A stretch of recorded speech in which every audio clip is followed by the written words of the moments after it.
Should I say continue? Yes.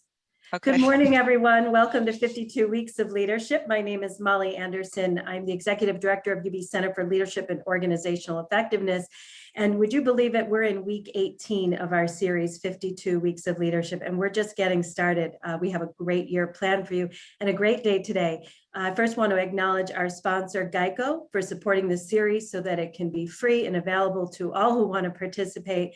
And a special thanks to all of our faculty, scholars, and experts who've joined us each week, as well as the participants from around the world. It's so good to see familiar names and faces from here to Ghana. So next, I just want to remind everybody that our conference on the future of leadership is coming up, featuring best-selling author Daniel Pink. You have an opportunity to register for our early registration discount until May 7th. So please go on our website. I'll put more information on the chat.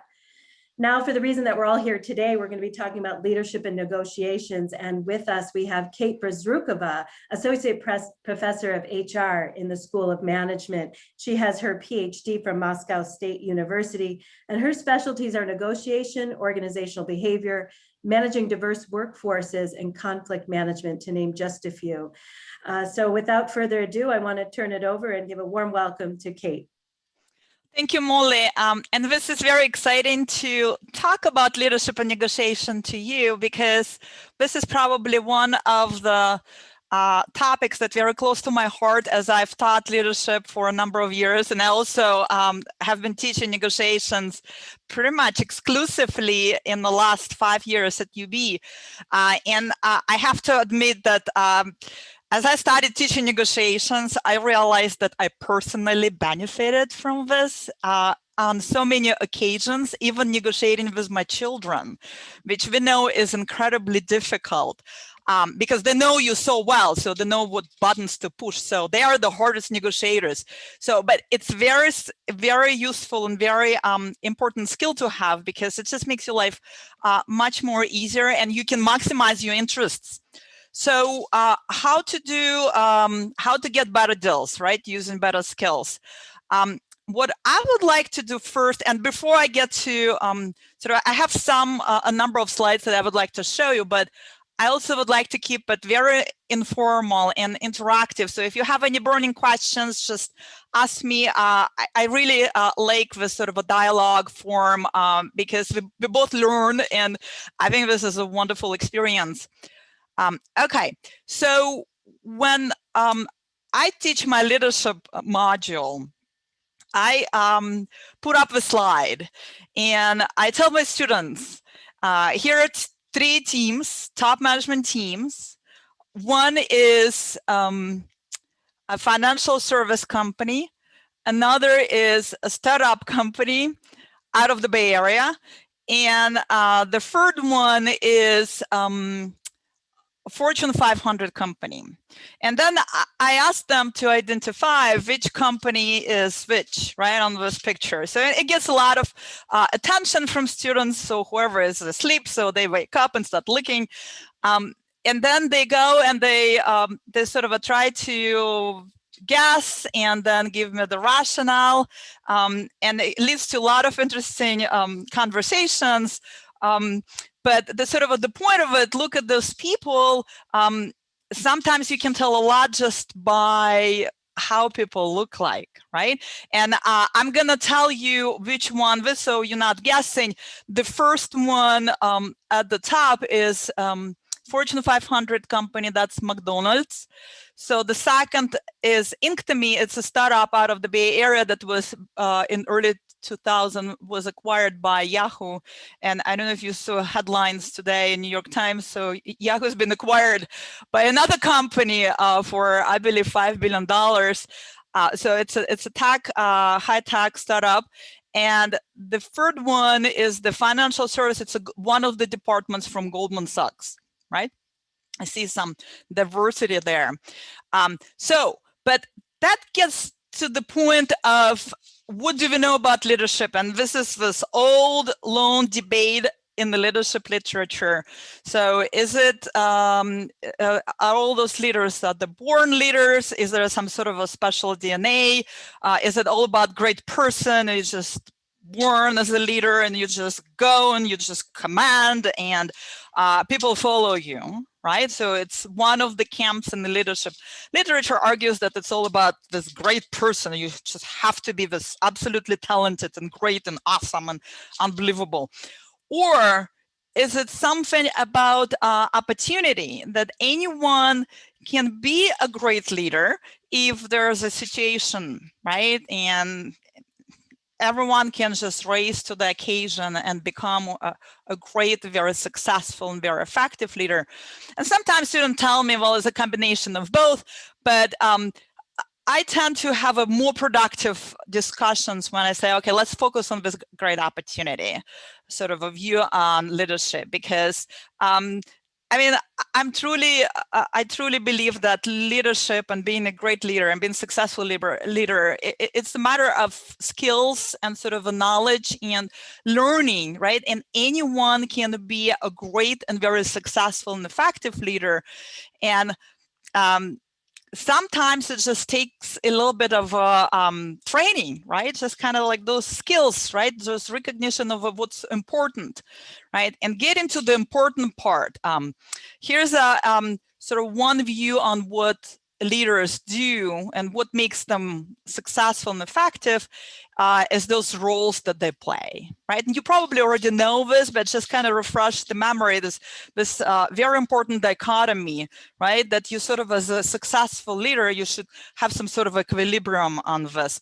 So first is this task-oriented role, when leaders are really, they emphasize task processes by initiating great discussion, by asking for information, sharing information, right? By summarizing, evaluating, and guiding people to get job done. And oftentimes we forgot about transactional processes. So those what I would call people-oriented, relationship-oriented. So once we were consulting a couple of startups in the Bay Area, and it was a sort of a bunch of engineers, and they tend to be very precise when it comes to writing code and sort of working with tasks, very extremely goal-oriented and very sort of a result-oriented. So they did a wonderful job with task processes, but completely ignored and had some trouble understanding that you need to recognize people for their accomplishments, because that's a very important motivational tool. You need to lead people by creating this harmony so they feel happy, they feel successful. You need to recognize all this, right? Encourage people. Encouragement is incredibly critical because we are human beings. We constantly look for feedback.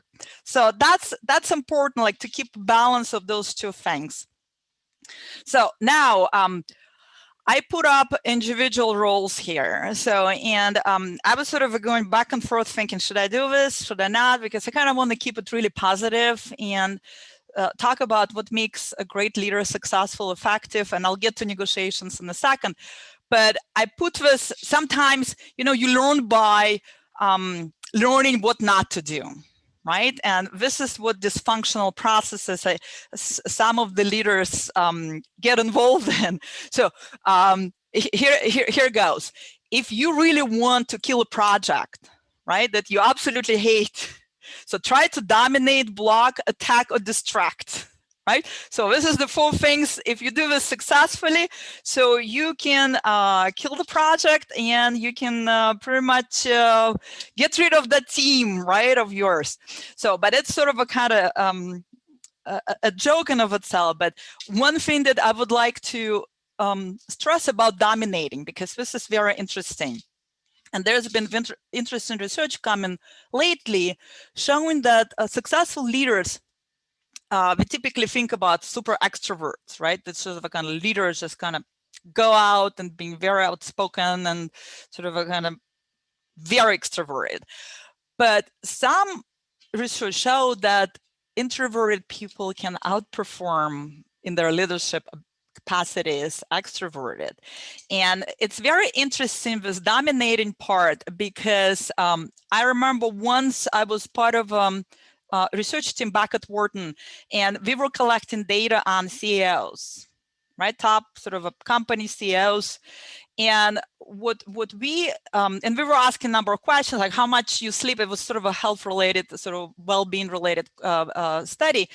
And I was surprised to see how many of them complained that they have some sort of a health problems by 50, and some of them don't make past 50 with cardiac arrest and sort of a heart failure.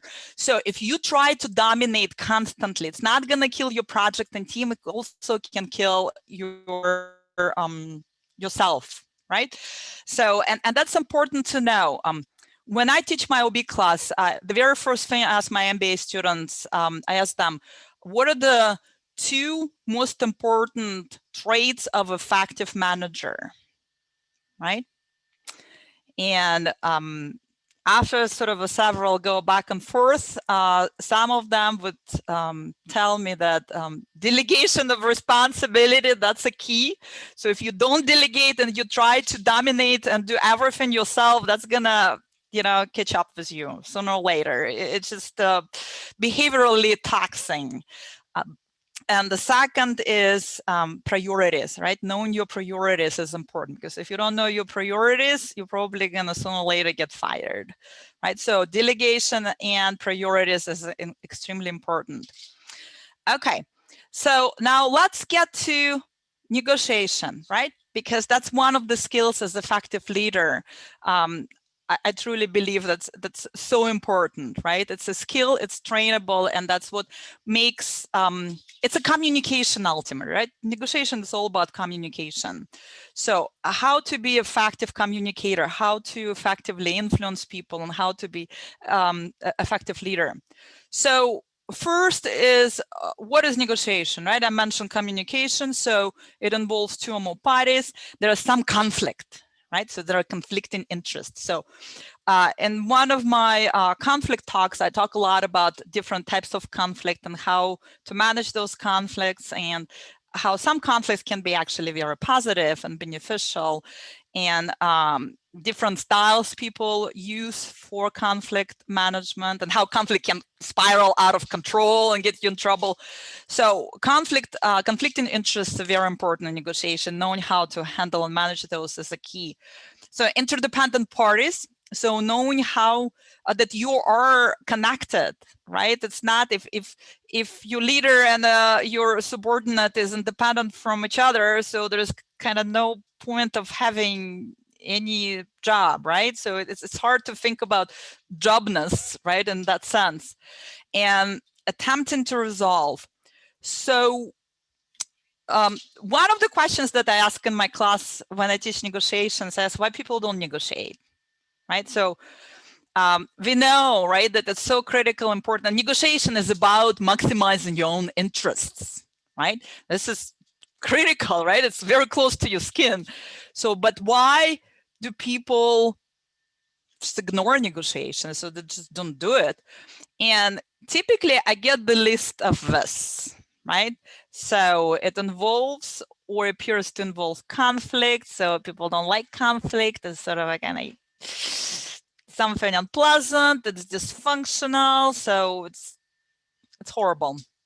Okay, some say too little time and energy is just so exhausted, right? Think about the pandemic, right? Managing all these different demands, right? Just no time or cognitive space to even think about what's negotiable and what's not. So it's just not enough time or energy. So some say it's not my style, and it kind of gets to the point, you know, you need to have that confidence, right? And oftentimes I just literally work in my classes through confidence as sort of a self-efficacy, because that's really building the skill, right? Because confidence is so important in negotiation. If people feel that you're not confident, so you're not going to get much of a deal, right? They're going to like, so this is not something that you want to have the confidence, and confidence comes with information. The more information, the more you learn, so the more confident you get, right? It's just that simple. So that's why I ask to read so much in my classes, so people have this power of information. Some don't realize it as an option, so it's just kind of like, oh, I didn't know. And you know what? I want to mention this. A lot of women, so we see some differences in how women and men negotiate, right? And there's a big difference. And some women tend to be really guilty for this, not negotiating when it's sort of an option, right? And I work a lot with women saying like, you know, we have this wonderful talent. We actually, as negotiators, we negotiate better on someone else's behalf, right? And men do for themselves. So, but we need to harness and use this opportunity because we can be very powerful negotiators. So this is important to realize that there are some situations where negotiation is an option. So third party will make a decision, often in not my favor. So, but some other manager will do this. And power differentials is too great, and there's absolutely no chance of winning. So sometimes we come to sort of those assumptions that negotiation is not really there. So, but it's very important, right? So negotiations are very important, right? Because it's maximizing your interests, it's getting people to do what you want. And some of the models in negotiation could be so applicable to leadership, right? So applicable to how to better influence people and how to motivate. So, and in whatever few minutes I have left, I'm gonna go for one that's my favorite. So think about negotiation is an iceberg, right? So at the tip is coercive power. So it's this bold power. So I'm just gonna put this deal on the table and you're just gonna take it. So no matter what, it's like you just have to. It's a coercive power. I'm gonna threat you. I'm gonna use my fear. I'm gonna use brutal force, physical pain, or whatever, right? So in negotiation, we consider this extremely ineffective. So use power list, right? Because you might get some short-term benefits, but in the long term, who wants to be treated like this, right? So think about the other party. So in long term, it's not sustainable, right? So, and we've been thinking in this way for quite a while until the pandemic. So coercive power is just power due to fear, based on application of threat, physical pain, so limiting some movement. But the more I think about it, the more I come to a conclusion that when there is a crisis, right, coercive power can be one way to handle this. So it's not all bad. Right? So the recommendation is use at least, right? But recognize that there are some situations where this is the only approach that can work, right? So people respond better when it's about compliance, right? So on brutal force, right? So when you threat them, and we've known this from negotiation, I know this is extremely unpopular to say, and a lot of people have trouble with this and resist, right? But compliance, if you need to get something done in a very short period of time and it's a crisis, so compliance, threat, that's pretty much way to go. Now, the second rights, right over here, the rights, it's based on precedent and normative pressure. So use rights for win-lose, right? So it's a very effective when there is some sort of a normative pressure. So this is how we do the business, right? Think about military, when everyone needs to do, think about some routinized jobs, right? This is the business, this is the culture, strong culture. This is how we expect people to do. So this is win-lose. But again, there are some qualifiers to this. So I was, last week I was teaching class to my PMBA students, and one of the students told me, like, Dr. B, when my company went to lockdown, I went remote, right? And I absolutely loved it because I could get so much stuff done, right? And I just blossomed. And then my manager asked all of us to go back to work, and I'm just suffocating. So there are certain qualifiers, and pandemic probably changed some of the sort of assumptions that we've held regarding our jobs and how much we can do at home and how much we can do at work. But it's important to know if there is some discretion, right? It's important to know that some people might blossom in different situations and different contexts. Okay, so it's not that simple. And finally, use interest for win-win. So this is what we call the interest-based bargaining, right? This is sort of the way how the paradigm of negotiations have been working. So interest-based, so you need to sort of really put yourself in the perspective of another person to sort of understand what works, what doesn't work.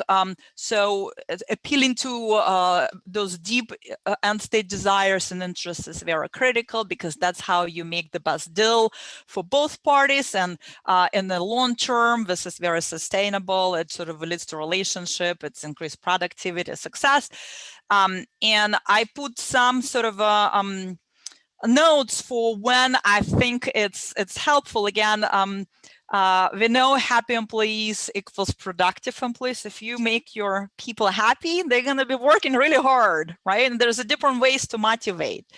But it's important to realize that people are different and they have different priorities and interests. So, and we know those differences are very important in the workplace, because the research shows that they lead to more innovation and creativity, better marketing, supply, more problem solving, better decision making, also more system flexibility. So it's important to keep those differences, right? Not try to sort of limit into something that uniformly acquired by everyone. So think next time, think if there is a discretion enough, and some knowledge intensive industries significantly benefit from this approach. So if there's some discretion that you allow, so think about those win-win solutions. Okay, and to summarize, use different approaches for different situations, right? Because some could be effective in one, think about crisis, right? Where you really need to bolster on leadership. So others, but in the long term, it could not be sustainable, because it's just so much resistance. So use power less and less in crisis, right? Use rights or norms, sort of a normative pressure, if that exists in the company. But try to shoot for interest if your job allows this, right? If there's some discretion for finding those win-win solutions, because everyone benefits at the end from those solutions. Okay, and I am done. If you have any questions, I'm happy to take. I know there were a few in the chat. So let me open this up. Okay. Any questions? If you would like to ask, just unmute yourself and ask, or you can put in the chat, and I'm happy to. Again, I'd like to have the conversation. Kate, I see a question here from Rick Steinberg. Do you find cultural differences in negotiation strategy? Oh, yes, this is a great question. So in fact, I teach probably half of my negotiation classes about cultural differences, one way or another. And it's important because they're also about diversity. You can sort of think more generally about diversity. So I use a number of simulations to demonstrate how people are different, in the sense how they process information differently, how they communicate information differently, and how sometimes if we're so used to certain things that are very common in our culture, if you just rely on those, so it's going to be extremely difficult to find that common language and have that cross-cultural deal on the table. And how it's important to learn about the other culture, how it's important to understand that people are different and give them a chance, and how it's important to try to find those mutually beneficial solutions, because the cool part about cross-cultural negotiations is you can create this synergy just playing of differences in cultural diversity, right? For example, if some cultures are more risk averse and other cultures more risk seeking, so you can strike the deal that sort of benefits both parties by sort of a combination of those different profits, right? So give more risky profits to one culture, right? And more risk averse, sort of more stable profits to another culture. So it's like you can harness really the beauty of culture, just trying to play off those differences. Okay, Do you have any suggestion on how to brainstorm win-win? Say a formula to brainstorm the other's interests. For example, how could the person make employer's perspective top of mind to be best prepared for the ask? You know, I have, this is a great question. You know, I almost thought that you guys gonna ask me about this. I have this slide, not this one. Where is it? Where is this? So there's something that I want to show. So did I delete this? Oh, no, I deleted. Okay, I'm just going to tell you. So there's a top 10 things that are important in negotiation. One is listen, right? Sometimes we're just guilty by not listening, right? Listen to your employees, right? It's just kind of basic information processing. And oftentimes it's just so busy, overwhelmed, or some companies are just constantly in crisis, and this is bad, right? Sort of kind of constant fighting fires mentality. So listening oftentimes gets ignored. So just basic listening is important. So the other thing is being prepared. So prepared meaning have a plan, right, to get the best of a situation, the best of a deal, a best of whatever agreement. Because oftentimes we don't plan and we leave so much value on the table and it's just not capitalized, right? For example, you can have a plan and ask employees, right? So asking is asking questions. So listening and asking, this is, it truly gets into communication, right? Asking people what's important, right? Knowing who they are, right? It's also important, right? And that's going to give you enough of information about their interests, right? And just try to put yourself in their shoes. So we use what we call perspective taking concept in negotiation. When we try to, we ask students to think through what the other party would do, right, in this situation. So we try to walk them through certain things in negotiation. For example, what do you think the other party's interests? What do you think the other party's positions? What do you think the other party, what we called plan B, or we call BATNA, best alternative to negotiated agreement? That's sort of a, if that situation goes to hell, right, and things just go haywired, so what's going to happen? Right? So you can terminate an employee, or they're going to be promoted, or they're going to file a lawsuit. So what's the sort of the best, the sort of the worst case scenario? So just kind of being prepared to think through those things is already enough to get to this win-win situation, right? Just kind of having a little bit more thinking, right, around what do you think your employees would benefit from and how that's going to align with the goals, objectives of the company. And if there is a discretion of some sorts, can we allow certain things to happen? Listeners often, why am I talking? Wait, I like this. I don't think it requires any commentary. I think this is great. Why am I talking? Right. You know, it kind of gets to this, for those who are Hamilton's fans, just in my family, this pandemic year, Hamilton sort of became, I don't know, my family probably watched it 7 times already with kids. There's this beautiful song, was it somewhere in the beginning, it's just a smile more, right? Talk less, don't let the other people get ahead of you. So this is great. So every time when I start using brutal force with my children and they recognize this, they're like, Mom, smile more, talk less. You have a better way. So they've been trained negotiating. Okay, any other questions? Hey, we have a question from Jamie Falzerano. Can you share some ways to continue developing this skill outside of the classroom in a safe space to get better?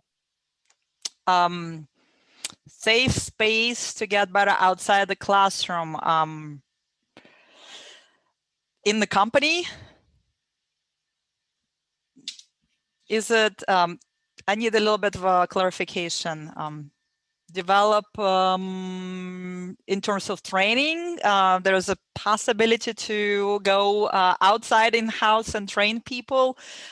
So we do some negotiation techniques. I cover just maybe like 1% of negotiation strategists. I've prepared a bunch of slides. I thought that I'm going to run out of time, so I decided not to go, but there's a really awesome ways to train people, sort of recognize what they can get, right? How not to leave all that value on the table by just using some basic negotiation strategies. For example, realizing what's your dream point, what's your aspiration point, what you really want, and what you can really get, sort of kind of your least favorable, but you still kind of a good sort of realizing what's the good outcome, because sometimes people get into deals and agreements that are completely shitty, right? And they're not realizing this.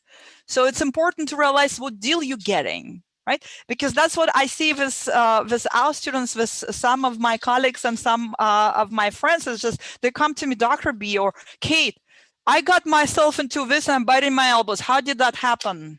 And I'm like, I'm sorry. So you should have used negotiation strategy.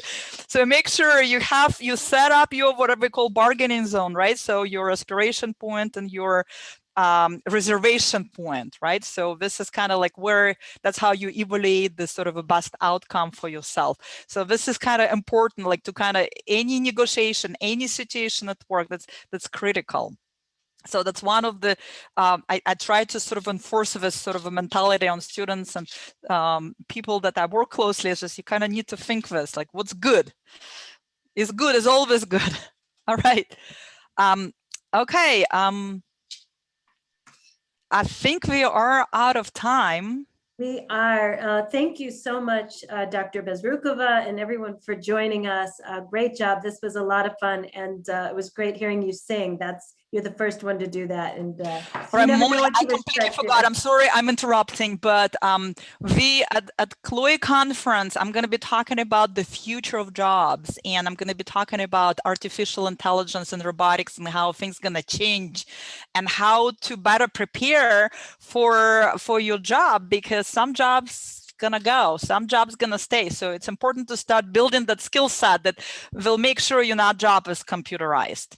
Thanks for the plug for the CLOE conference. I'm so glad so everyone can see you once again on June 3rd. Thanks everyone, and join us next week for Dr. Maureen Mullane on leading with emotional intelligence. Thanks and have a great week. Thanks for having me. Thank you.